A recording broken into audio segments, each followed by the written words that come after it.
मेरी कहानी। आज मैं जेल में हूँ, बहुत ज़लील हूँ।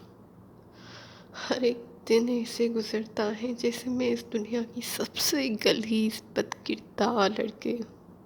लोगों की नज़रें घूरती रहती हैं, खुद से घिन आने लगी है। आँखों में हर वक्त आंसू होते हैं।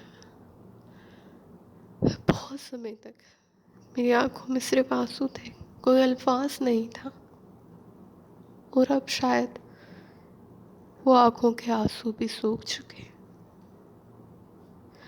पहले शायद आंखों में आंसू इसलिए होते थे कि किसी की हमदर्दी चाहिए होती थी, कोई हो जो मेरे आंसू पोंछे। मगर यहाँ तो ऐसा कोई नहीं। मैं भूल चुकी थी, मुझे नहीं मालूम था मैं कहाँ पे हूँ। आते हैं, बहुत सारे लोग आते हैं, वो आंसू नहीं पूछते, वो तंज करके मुझे बदकिरदार कह के चले जाते। मैं बहुत अकेली हूँ, बहुत तन्हा हूँ। मगर मेरी माँ भी है, वो भी इसी जेल में। मैं उससे मिलने जाती हूँ, हर हफ्ते में एक बार उससे मिलने जाती हूँ। मगर मैं वहाँ भी कुछ नहीं कहती हूँ, ना ही मेरी माँ मुझसे कुछ पूछती है। वो बस अपना बताती है और मैं वो सुनती हूँ, और वहीं हमेशा की तरह आँखों से आंसू टपकते हैं। क्योंकि मेरे पास कहने को कुछ नहीं होता। मैं क्या कहूँ, उसकी बातें सुन के मैं क्या कहूँ। वो यही कहती है, जैसा भी था तुम्हारा बाप था, तुम ही तेज हो। मेरा शोहर था, अब बनो, अब तेज बनो, अब मारो उनको जो तुम्हारी इज्जत हर रात उतारते हैं। अब मार के दिखाओ उन्हें। जैसे भी थे घर में ही तो थे, सब्र कर लेती, क्या हो जाता। मैं भी तो सब्र करती थी, तुम भी कर लेती। 1-2 साल की बात थी, मैं तुम्हारे लिए कोई अच्छा सा रिश्ता ढूंढती और तुम्हारी शादी करवा देती, और क्या हो जाता। मेरी आँखों से आंसू आते, मेरे होठों से कोई अल्फाज नहीं निकलते।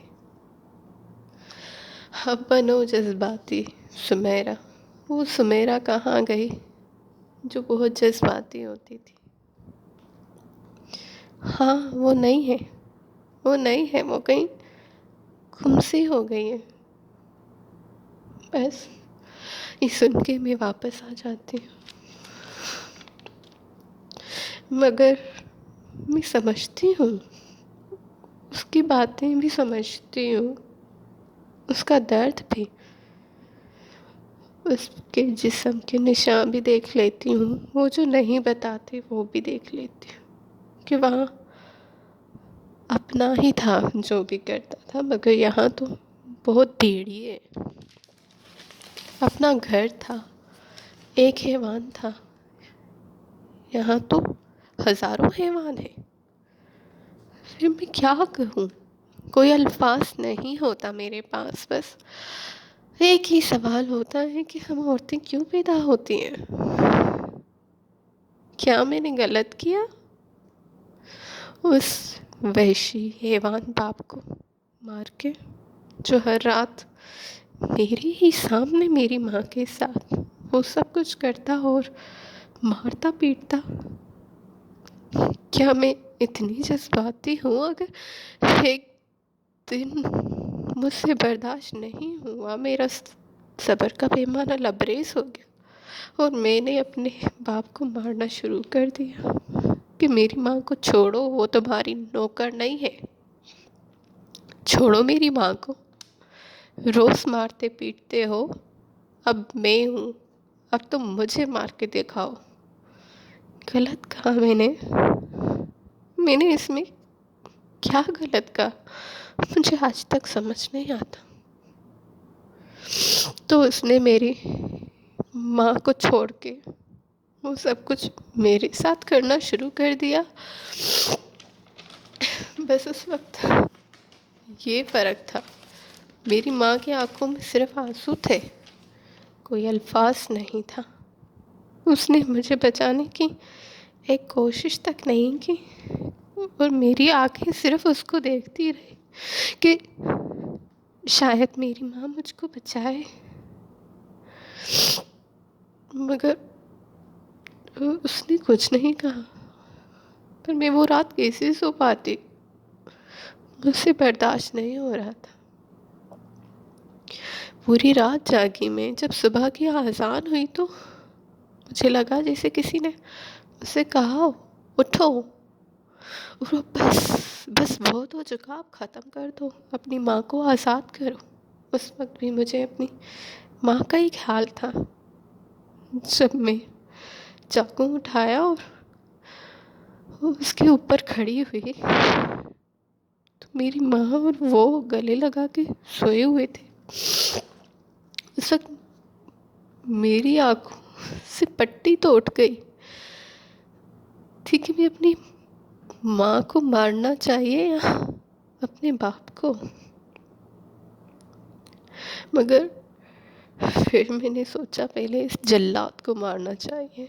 हो सकता है मेरी माँ मजबूर हो, वो मज़लूम तो है, हमेशा से वो कहती भी हैं, तो हो सकता है मजबूरी की तहत वो क्या करे, उसके पास कोई चारा नहीं है। मगर मैं उसको आज़ाद करवाऊंगी तो वो हो सकता है खुश हो जाए।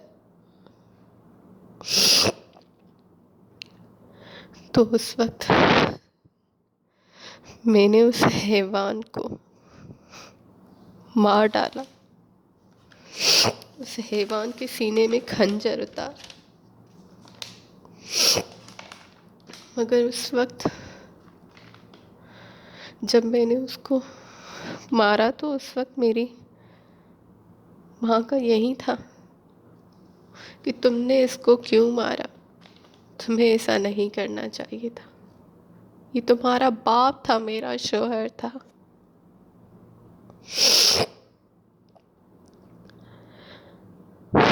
आज भी मगर मैं सोचती हूँ, अब मुझे पता तो चल गया है, मज़लूम मेरी माँ नहीं थी, मासूम मजबूर मेरी माँ नहीं थी। उसको उससे मोहब्बत थी, उसकी वजह से वो हैवान बना।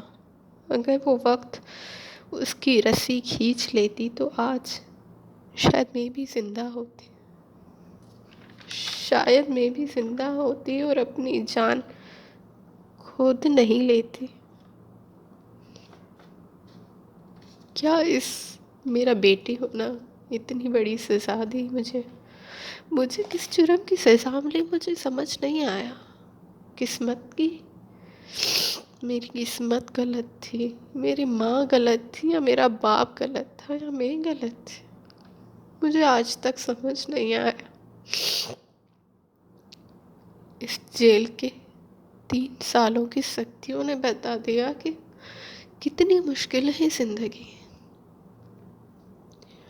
कि खुद की जान लेनी पड़ी। मेरा ख्याल ये है कि शायद मौत के बाद ज़िंदगी आसान होगी और शायद वो मौत की तकलीफ़ भी मुझे अब महसूस नहीं होगी, जो कि हर एक दिन मुझे महसूस हुई है।